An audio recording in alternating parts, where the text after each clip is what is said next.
Hemos hablado mucho de los costos y de cómo funciona la parte del cómputo en la nube. Sin embargo, no hemos hablado de cómo se cobran todos los servicios que se utilizan o todos los elementos que se requieren para poder trabajar con ello. Esto es el modelo basado en consumo. Cuando estamos hablando de cómputo en la nube, no estamos pagando, como ya lo hemos mencionado, por una infraestructura física, electricidad, la seguridad, ni nada más asociado al mantenimiento de un centro de datos. Todo esto se encarga el proveedor. Sin embargo, sí tenemos que pagar por algo, y en este caso estamos hablando de los recursos de tecnologías de información que estamos utilizando. Si no se utiliza ningún recurso, no se paga nada. En cambio, si utilizamos 5 máquinas virtuales, vamos a pagar 5 máquinas virtuales. Este modelo basado en el consumo aporta muchas ventajas. Por ejemplo, no hay costos por adelantado. Como lo mencionábamos, si no utilizamos nada, no se paga nada. Simplemente vamos a pagar lo que se utiliza. Y no es necesario comprar ni administrar infraestructuras costosas. Como se mencionó también anteriormente, muchas veces cuando estamos hablando de comprar equipos de cómputo, no estamos explotando su máximo potencial. En este caso estaríamos invirtiendo por algo que no se está utilizando por completo. En este caso no. En este caso, al pagar solamente por lo que se utiliza, estamos pagando por el potencial completo de lo que estamos utilizando. En un modelo basado en la nube, no existe la preocupación por obtener las necesidades justas de recursos. Si se necesitan más máquinas virtuales, pues se agregan más máquinas virtuales. Si la demanda disminuye y no se necesitan tantas máquinas virtuales, pues se quitan ciertas máquinas que no se están utilizando.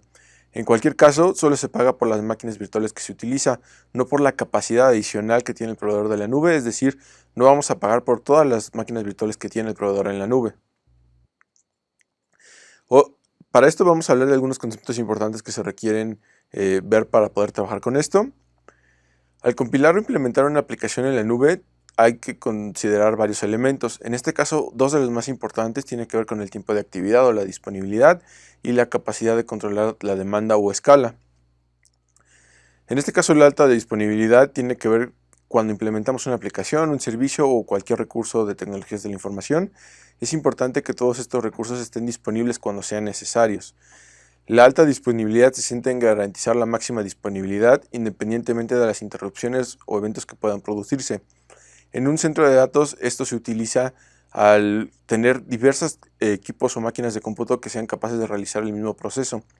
Si tenemos un servidor que se encarga de procesar toda la parte de almacenamiento, es decir, cuando nosotros trabajamos en la nube con plataformas como Google Drive, si nosotros estamos subiendo nuestros archivos, requerimos que estén disponibles en todo momento.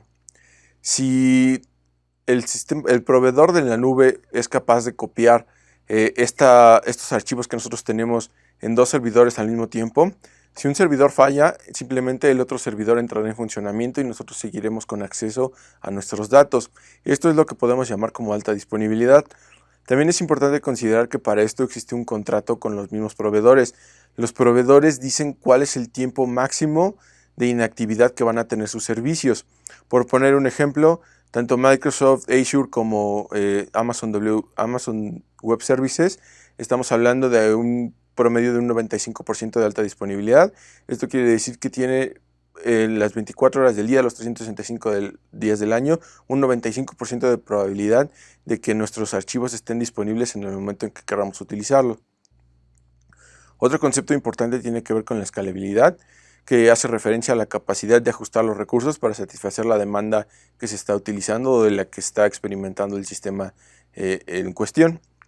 Si de pronto o por alguna razón que no conocemos o algún elemento externo que no estemos considerando, se está experimentando un tráfico mucho mayor al que estamos acostumbrados a utilizar y los sistemas empiezan a sobrecargarse, la capacidad de escala implica que se pueden agregar más recursos para controlar mejor la mayor demanda. Este tipo de escalabilidad se puede utilizar o manejar a través de dos formas. Una gran ventaja de esta parte de la escalabilidad es que no se está pagando de más por los servicios, dado que la nube, como se ha mencionado, es un modelo basado en consumo, solo se va a pagar por lo que se usa. Esto quiere decir que si la demanda baja, se pueden reducir los recursos y por lo tanto vamos a reducir los costos. Como se mencionó, el escalado tiene dos variedades importantes que tiene que ver con una escala vertical y una escala horizontal. El escalado vertical, en esta parte se encarga de aumentar o disminuir las capacidades de los recursos. El escalado horizontal simplemente se encarga de agregar o restar el número de recursos. lo vamos a ver un poquito más a fondo. Un escalado vertical, por poner un ejemplo, estamos desarrollando una aplicación y por alguna razón necesitamos más potencia de procesamiento. En este caso vamos a escalar verticalmente y lo que va a hacer el sistema es agregar más CPUs, agregar más RAM a la máquina virtual. Por el contrario, si existe algún elemento donde no requeramos tanto procesamiento, vamos a hacer lo contrario. Vamos a disminuir verticalmente las especificaciones de CPU y de RAM. Y el escalado horizontal, a diferencia del vertical, en este caso si existe una gran demanda o si se requiere algún recurso extra, lo que se va a hacer es agregar más máquinas virtuales o contenedores adicionales. Es decir, y lo podemos ver de la siguiente forma. Cuando estamos hablando de escalado horizontal, podemos estar hablando de que se aumenta el tamaño a nivel físico, es decir, lo podemos ver de esta manera, que se aumenta, y en la parte vertical estamos simplemente aumentando la capacidad de los equipos. Otro recurso importante en la nube tiene que ver con la confiabilidad. Debido a que la nube tiene totalmente un diseño descentralizado, es decir, podemos encontrar algunos de nuestros archivos en un servidor en América Latina, otros en Europa, en Asia. La nube permite que todos estos elementos o todos estos sistemas que estemos utilizando estén interconectados. Con esta escala global, incluso si existe alguna catástrofe en alguna región, si pasa algo, si se va la luz, si algún centro de datos deja de funcionar, las aplicaciones pueden seguir accediendo a los datos simplemente colocadas en otra localización o en otro tipo de servicio en otro lugar, en otra región. No es necesario que el sistema deje de funcionar simplemente porque una región ya no está disponible. Otro concepto importante tiene que ver con el rendimiento, que se centra en predecir qué recursos van a ser necesarios para ofrecer una experiencia positiva a los clientes. Esto es mediante el escalado automático, el equilibrio de carga, y el proveedor de servicio lo hace automáticamente a través de sus propios servicios. Es capaz de analizar los datos de carga que se estén utilizando, los datos de tráfico, y si el sistema detecta que se requiere de pronto más carga a ciertas horas del día o en algunos días de la semana o en algunos meses del año, lo va a hacer de manera automática para evitar que haya algún problema con los sistemas que se estén utilizando. Todo esto tiene que ver con la previsibilidad de rendimiento. Si de repente se necesitan más recursos, puede implementar recursos adicionales para satisfacer la demanda, pero también es capaz de reducir este tipo de recursos cuando la demanda disminuya. Esto para que no aumenten los costos, para que simplemente estemos trabajando o estemos pagando con lo que se está utilizando. Si el tráfico se concentra principalmente en un área del sistema, el equilibrio de carga también ayuda a redirigir esta parte de la sobrecarga a áreas que tengan menos procesamientos o en este caso podemos llamar de menos estrés. Otro elemento importante tiene que ver con los costos. Toda la parte de la nube, de momento o de inicio no sabemos a dónde acudir o cuánto nos va a costar o qué es lo que estamos utilizando. Entonces la nube implementa algunas herramientas que permiten pronosticar los costos de gastos en la nube que vamos a utilizar. Cada plataforma tiene su propia herramienta para realizar esto. Más adelante vamos a hacer una práctica importante para poder ver cómo manejar los costos de los recursos que vamos a utilizar. Pero en este caso vamos a hablar únicamente del concepto. Con la nube se puede realizar un seguimiento del uso de los recursos en tiempo real, ver cuánto se está gastando en tiempo real, supervisar todos los recursos para asegurarse de que se utilicen de una manera eficaz y aplicar un análisis de datos para buscar patrones y tendencias que ayuden a planear mejor las implementaciones de recursos. Como dato adicional, incluso hay algunas plataformas que son capaces de analizar el código de la aplicación que estamos utilizando y nos dice qué herramientas o qué recursos podemos utilizar para poder mantener nuestros costos bajos y seguir operando de manera adecuada. Al operar en la nube y utilizar el análisis y la información, se pueden predecir costos futuros de esta manera y ajustar entonces los recursos según sea necesario para lo que vayamos a trabajar. Como mencionaba, existen herramientas como calculadoras de costo total que vamos a ver más adelante para poder ver cómo trabajar con ello. Hay dos elementos importantes en la parte de administración que tienen que ver con la nube. Una parte es la administración de la nube y otra parte es la administración en la nube. La administración de la nube trata de administrar los recursos en la nube, donde se puede utilizar lo siguiente. Se pueden configurar elementos como la escalación automática, la implementación de recursos en ciertas características o en ciertas necesidades, o también algo que nos ayuda mucho las nuevas plataformas que existen es que ya existen plantillas preconfiguradas que nos permiten simplemente implementar recursos sin necesidad de hacer configuraciones tan avanzadas o de configuraciones manuales. También podemos supervisar el estado de los recursos y reemplazar automáticamente los recursos que tengan algunos errores. Y podemos recibir alertas automáticas basadas en métricas configuradas de modo que se esté informado del rendimiento en tiempo real. Por poner un ejemplo, si no queremos implementar la parte del escalado automático, podemos implementar la parte de las alertas, lo cual nos notificará ya sea mediante la aplicación que estemos utilizando, algún correo o algún otro método de contacto que tengamos, que nos digan que el rendimiento ya no es el suficiente para poder estar trabajando y que se requiere de algún recurso adicional y entonces nosotros podamos aprobarlo o desecharlo en caso de nosotros lo que queramos ver. Y la otra parte de administración en la nube trata de ver de cómo se puede administrar el entorno y los recursos en la nube. Todo esto se puede administrar de diferentes maneras, que también vamos a ver varios ejemplos. La mayoría de las plataformas cuentan con esto, que tiene que ver un portal web, que es una interfaz para poder trabajar con ella, una interfaz de línea de comandos básicas, que bien se puede instalar o puede ser a través de una plataforma de internet, mediante una API, mediante microservicios para recursos y mediante las PowerShell, que simplemente son líneas de comandos basadas en sistemas operativos distintos. Y bueno, vamos a pasar al capítulo 2, que tiene que ver con la parte de los proveedores de cómputo en la nube, y vamos a pasar ya a la parte práctica y hacer todos los ejercicios que estemos viendo o analizando.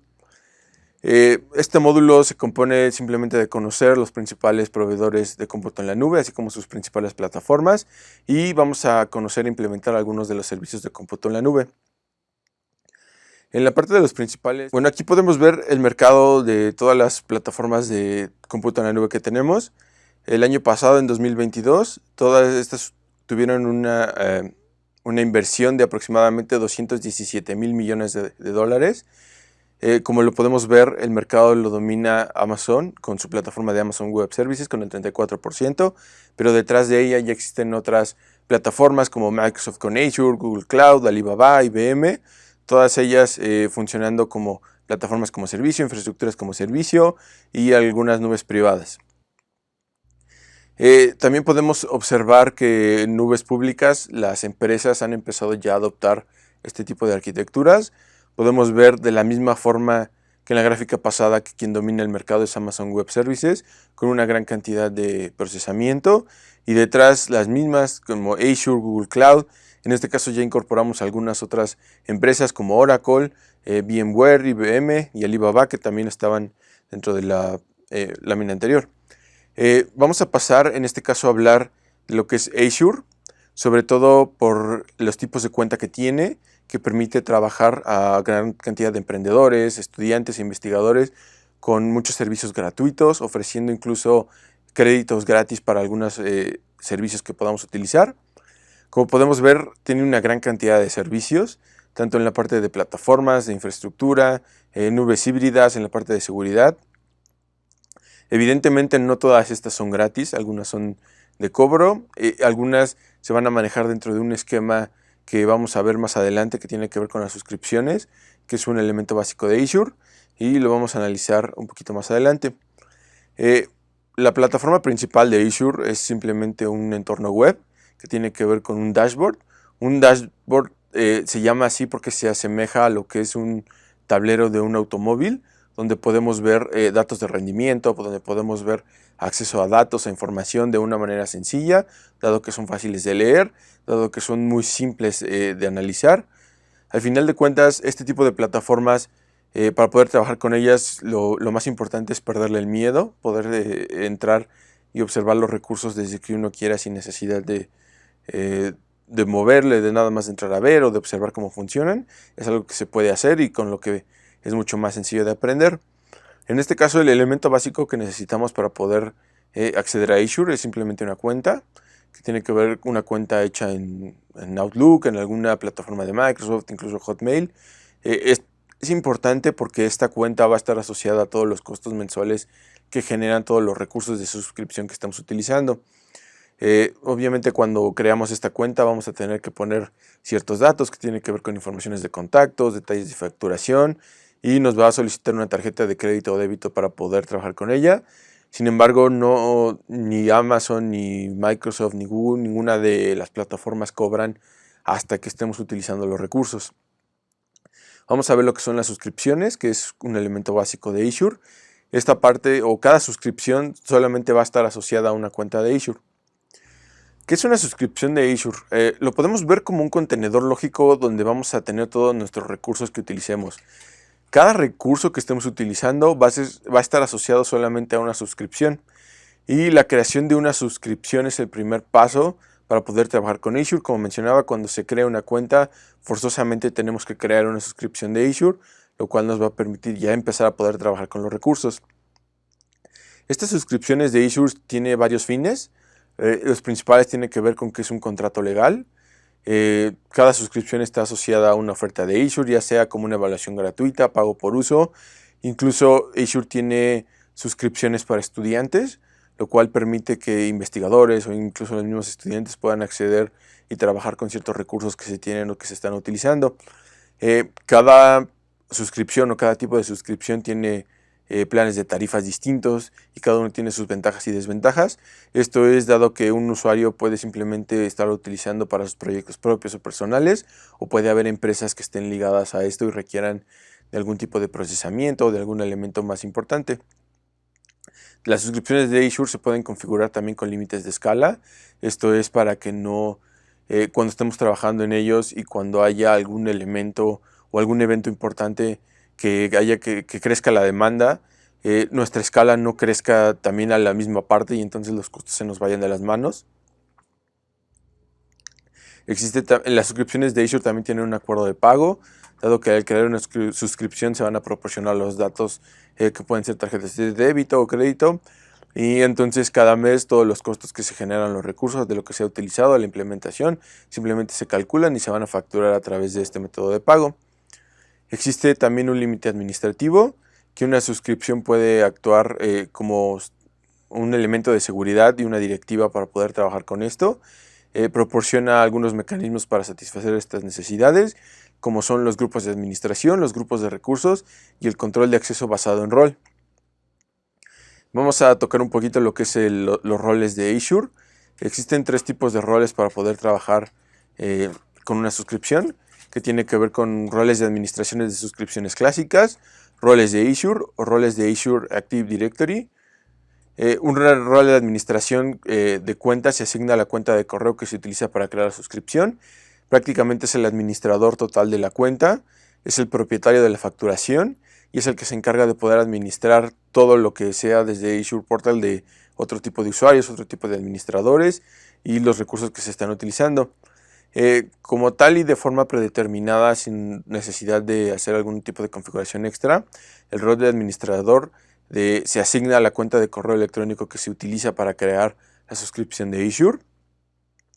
Y esta cuenta va a tener permisos equivalentes a los del rol propietario que puede controlar toda la parte de los roles de acceso, toda la parte de los de Active Directory que vamos a ver más adelante, y puede cambiar simplemente este tipo de permisos también entre algunos otros tipos de cuenta.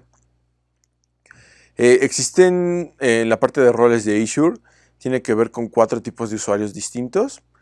Estos los asigna, como se mencionaba anteriormente, el administrador propietario. Sin embargo, los roles de Azure son 4, que tienen que ver con el propietario, el colaborador, el lector y el administrador de acceso de usuario. En esta parte cada uno tiene sus propios permisos que le van a permitir acceder a ciertos recursos o a ciertos elementos de Azure. Por poner un ejemplo, estamos hablando del tipo de usuario lector. Él simplemente va a poder ver los recursos de Azure, va a poder simplemente observar ya sea los resultados de la aplicación que se están utilizando o algún otro elemento, pero no puede realizar una modificación de estos, no puede crear otro tipo de usuarios. Algo que el administrador de acceso de usuarios sí puede hacer, puede crear los accesos a los usuarios que ya existen, sin embargo no puede crear nuevos usuarios, que es un elemento importante a notar. El colaborador, este colaborador sí es capaz de crear y administrar todos los tipos de recursos de usuarios, puede crear otro tipo de usuarios para Azure Directory, sin embargo no puede conceder acceso a otros usuarios y de la misma forma también puede ver los recursos existentes. Y finalmente el propietario, que es el que va a tener el acceso total a los recursos y que es capaz de delegar el acceso a otros usuarios para que puedan observar simplemente o puedan modificar algún otro elemento. El otro tipo de roles de usuario que tenemos son los roles de usuario de Azure Active Directory, que tiene que ver, que son tres, que es el administrador global, el administrador de usuario y el administrador de factorización. Este es más en la parte de administración, tiene que ver con la forma en que se van a manejar o pueden observar tanto los datos de los costos, administrar las suscripciones, algunos reportes técnicos y supervisar toda la parte de los mantenimientos. De la misma forma, el administrador de usuario puede crear y administrar los usuarios, así como sus grupos a los que pertenecen y a qué tipo de recursos van a tener acceso. Y el administrador global, que tiene el acceso simplemente a todas las características administrativas, que puede asignar roles de administración y que incluso puede restablecer contraseñas en caso de ser necesario. Toda esta parte de los roles se accesa a través de la plataforma de Azure. Simplemente está en el panel de control del lado izquierdo, donde se colocan todos los elementos de acceso. Como ya lo mencionaba anteriormente, Azure tiene tres tipos de suscripciones con los cuales podemos trabajar, que tiene que ver con la parte de los alumnos. Todos los estudiantes de instituciones públicas y algunas privadas digamos, del país o incluso a nivel internacional, tienen acceso a ciertas ventajas, tienen acceso a ciertos recursos para poder utilizar. También existen los usuarios de Active Directory y finalmente los usuarios normales. La gran ventaja con Azure y el por qué estamos trabajando en este momento en ella para poder revisar los ejemplos es porque podemos empezar con cuentas de pruebas gratuitas, los cuales nos van a ofrecer $200 de crédito para poder utilizar los recursos y estos van a durar 12 meses. Además de estos $200, estas cuentas gratuitas cuentan con algunos servicios a los que podemos acceder igualmente de forma gratuita para poder estar realizando experimentos, para poder ver cómo funciona la plataforma y trabajar con ella. Y como lo mencionaba, la parte de los estudiantes, que es importante, tiene todas estas ventajas. Podemos acceder a diversos servicios gratuitos, podemos acceder a diversas soluciones que ya están implementadas y que solamente necesitamos ver. Una parte importante cuando estamos creando toda la parte de los recursos de Azure tiene que ver con las regiones en las que estamos trabajando. Esta parte de las regiones la podemos manejar no solamente con Azure, sino en todas las demás plataformas, ya que todos los centros de datos de cualquier plataforma se encuentran en diversos lugares del mundo. Todos ellos están definidos por perímetros que tienen que ver con la parte de las latencias. A través de las latencias es donde se definen esta parte de los perímetros de las regiones. Y todos los centros de datos se conectan a través de una red dedicada, regional y de baja latencia, lo cual permite compartir recursos de manera rápida y poder acceder a datos de manera eficaz y sin necesidad de tener delays demasiado altos. La parte del Azure Resource Manager tiene que ver con toda la parte de la implementación y administración de Azure. Este tiene un nombre específico, sí, para Azure. Sin embargo, Amazon tiene también su propio manejador de recursos, Google tiene su propio manejador de recursos, que funcionan prácticamente de la misma manera y que cada uno tiene su propio nombre. En toda esta parte de los Resource Manager podemos ver todos los recursos que vamos a utilizar, todas las características de administración, los controles, los paneles y todas las etiquetas que permitan poder trabajar con ello. Y podemos conectarnos a estos Resource Managers no solamente a través de las plataformas web, podemos también hacerlos a través de API, de SDKs que existen no solamente de Azure, sino para otras plataformas. Todas estas son procesadas por un manejador de recursos, los cuales reciben las solicitudes de aquello que queramos crear o trabajar o modificar. Lo que hace es que autentica y autoriza la solicitud. Una vez que está realizado este proceso, lo que hace es que se envía al servicio de Azure adecuado, lo cual permite que éstas se implementen. Y en este caso podemos ver un diagrama de cómo funciona, en este caso para Azure, pero como mencionaba, funciona prácticamente igual para todas las plataformas que queramos utilizar. Tenemos distintos modos de acceso que tiene que ver con el portal web, con la parte de los PowerShells o de los CLI, que voy a explicar un poquito más adelante, y los APIs. Todos manejan o mandan sus solicitudes a través del manejador de recursos, que con la autenticación entonces ya permite implementarlos y mostrarlos al usuario. En este caso, cuando estamos trabajando en la parte de Azure, tenemos el portal, como está arriba mencionado, y también podemos acceder a lo que es el Azure Cloud Shell, que tiene que ver con una interfaz de línea de comandos para poder trabajar con ella. Esto se hace a través de la parte de Internet. Sin embargo, también existen otros métodos. Existe una CLI de Azure, que es una interfaz de línea de comandos, y Azure PowerShell, que son herramientas que nos permiten crear y administrar recursos de Azure. ¿Cuál es la ventaja? Que prácticamente todos los manejadores de línea de comando, todas las líneas de comando que existen, son multiplataforma. Todas las podemos utilizar en cualquier tipo de sistema operativo, ya sea Windows, ya sea Mac, ya sea Linux. En ese caso no tenemos problema. Y vamos a definir un poquito cada una de ellas. Empecemos por lo que es el Cloud Shell, que es una terminal, está autenticada, lo cual tiene niveles de seguridad que permiten tener una confianza al poder utilizar estos dispositivos. La parte de Azure Cloud Shell ofrece una flexibilidad de poder elegir qué tipo de experiencia queremos usar, ya sea Bash o PowerShell. Esto es importante porque si nosotros somos usuarios de un sistema operativo en específico, podemos sentirnos más cómodos con alguna o con otra, lo cual nos permite poder trabajar de manera adecuada. Todo el Cloud Shell se ejecuta a través de hosts temporales que se eliminan y se crean cada que se inicia sesión o cada que se crea un usuario. Y la sesión de Cloud Shell dura 20 minutos.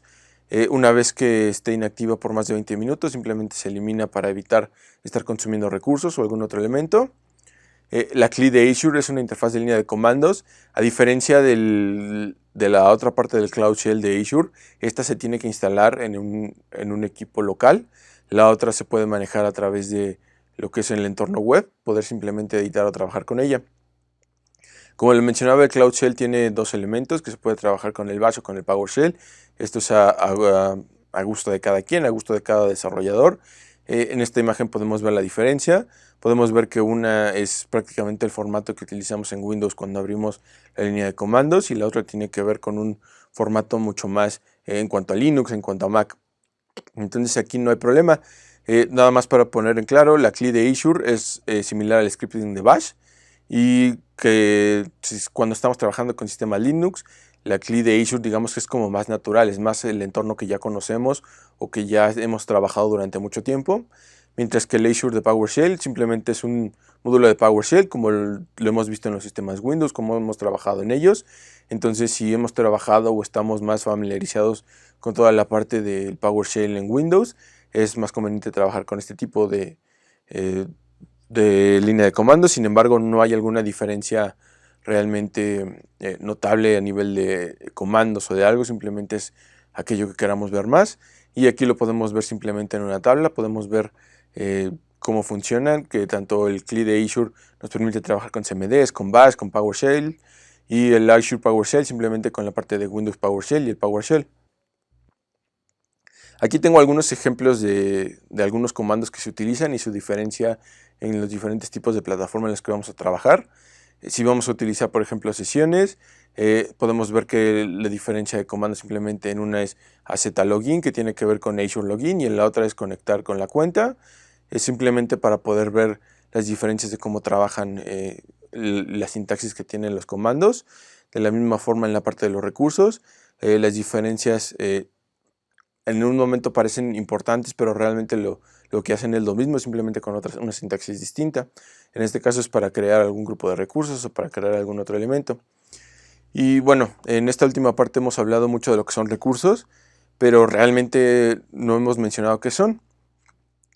Un recurso podemos llamarlo como el elemento básico de todo aquello que pongamos en la nube, ya sea Azure, ya sea AWS, ya sea Google Cloud.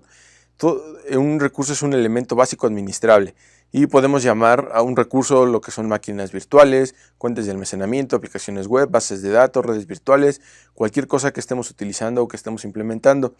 Estos recursos son manejados o son implementados dentro de un grupo de recursos. El grupo de recursos como tal es un contenedor que almacena los recursos relacionados con una solución. Puede ser otra vez de Azure, AWS o cualquier plataforma con la que se esté trabajando. Todo esto funciona de la misma manera. El grupo de recursos incluye todos los recursos que se desean administrar como un grupo, y se puede decidir qué recursos pertenecen a un grupo de recursos según lo que más convenga. Por poner un ejemplo, si vamos a hablar de una aplicación web y después de una base de datos, podemos crear un grupo de recursos que tenga todo lo que sea necesario para la aplicación web, y luego crear otro grupo de recursos para todo lo que sea necesario para la base de datos. Y cuando estamos creando un grupo de recursos hay algunos elementos importantes que debemos tener en cuenta. Por ejemplo, todos los recursos del grupo de recursos deben compartir el mismo ciclo de vida. Es decir, si lo vamos a implementar, lo vamos a actualizar o lo vamos a eliminar, todo se va a hacer de manera conjunta. Si un recurso se va a eliminar, se eliminan todos los recursos dentro de ese grupo, no se pueden eliminar de manera individual.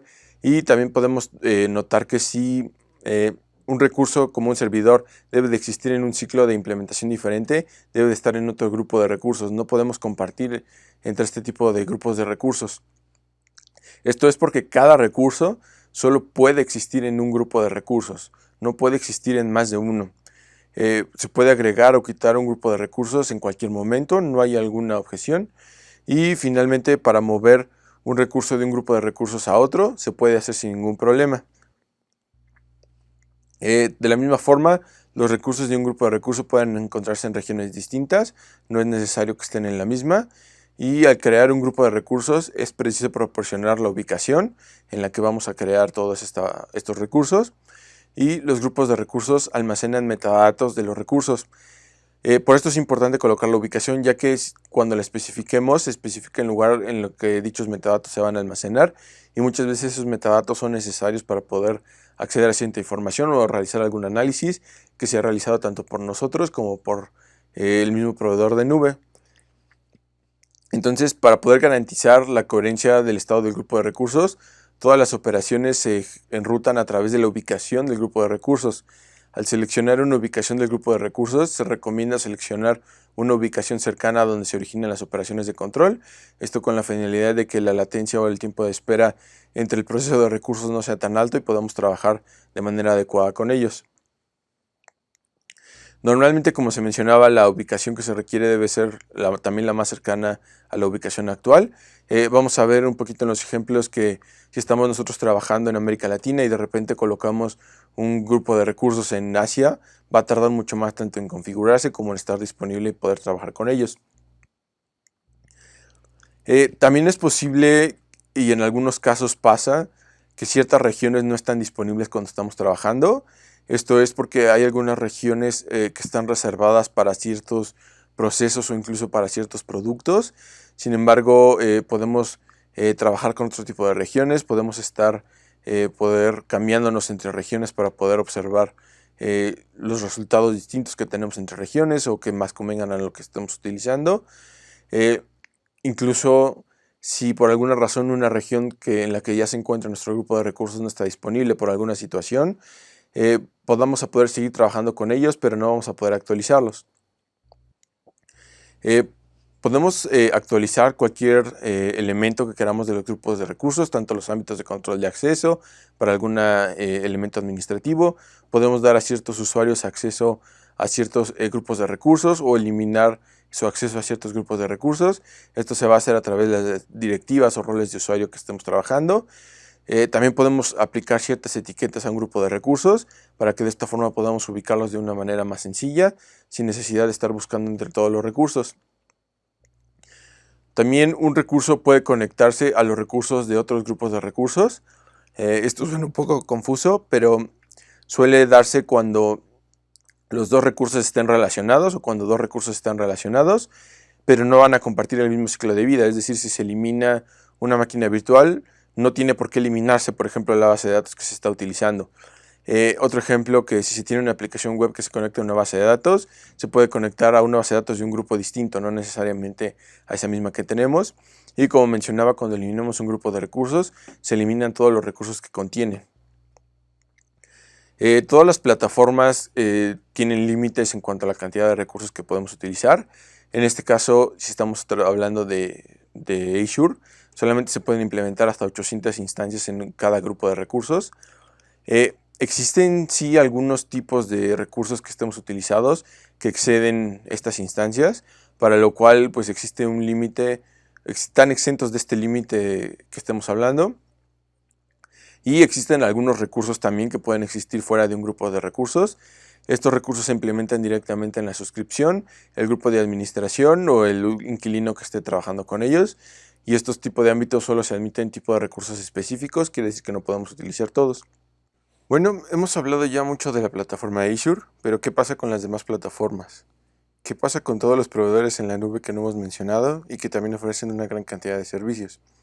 En este caso, podemos observar un poquito toda la parte de los que ofrece Amazon Web Services. Como podemos ver, la mayoría son iguales, parecidos o que funcionan de la misma manera que los de Azure. Realmente las diferencias tienen que ver la forma en que se implementan o el nombre de la instancia o del servicio que se utiliza, pero realmente la mayoría de las plataformas utilizan el mismo tipo de tecnología y ofrecen el mismo tipo de servicios e incluso se parecen mucho en la parte de las interfaces o de la forma de acceder a ellos, precisamente para que sea una mayor facilidad, que estén homologados todas y que permita trabajar fácilmente entre una y otra sin necesidad de realmente meterse tanto al aprendizaje de lo que existe o de lo que tienen ellas. Aquí podemos ver que la parte de la interfaz del portal web de Amazon Web Services es muy parecido a lo que ya vimos y observamos en la parte de Azure. Una interfaz tipo dashboard donde podemos observar todos los elementos y todos los servicios que contienen, desde la parte de los contenedores, bases de datos, Internet de las cosas incluso, o algunas máquinas virtuales que se pueden crear, la parte de analítica, todo realmente es muy similar.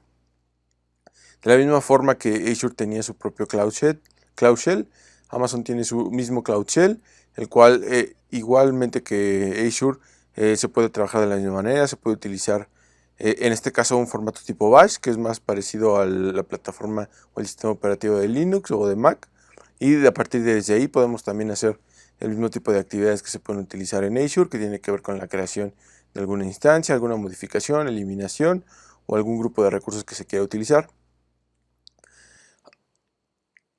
¿Qué es lo que ofrece ya una vez a tanto Amazon como Azure cuando queremos migrarnos a la nube? En esta parte es importante sobre todo la parte del análisis antes de poder migrarnos a algo de esto, antes de querer decidir qué tipo de servicio queremos. Es importante que empecemos a consultar todo lo que tiene que ver con la parte de calculadoras de costo, con la parte de costos operativos que se requiere utilizar para poder acceder a ellas. En este caso, tanto Amazon Web Services como Azure tienen su propia calculadora que les permite poder trabajar con ello, permite poder hacer en ello. Incluso si ya se tienen ejemplos previamente diseñados, ejemplos que ya se han implementado dentro de las mismas plataformas y queremos consultar cómo funcionan, los costos que están relacionados a ellas, qué tipo de servicios se requieren utilizar y las regiones que se quieren utilizar. En este caso, si podemos observar un poquito más la plataforma o la calculadora de costos de Amazon, podemos ver que se puede acceder a ella a través del portal, que no solamente podemos ver o hacer una estimación, sino que nos da los costos en tiempo real, de la misma manera en que lo podría hacer Azure, simplemente moviendo unos botones. Para esta vamos a hacer un pequeño ejercicio que consiste un poquito en entrar a ver cómo funcionan, a entrar a ver el funcionamiento de estas, cómo podemos calcular algunos costos, cómo podemos compararlo.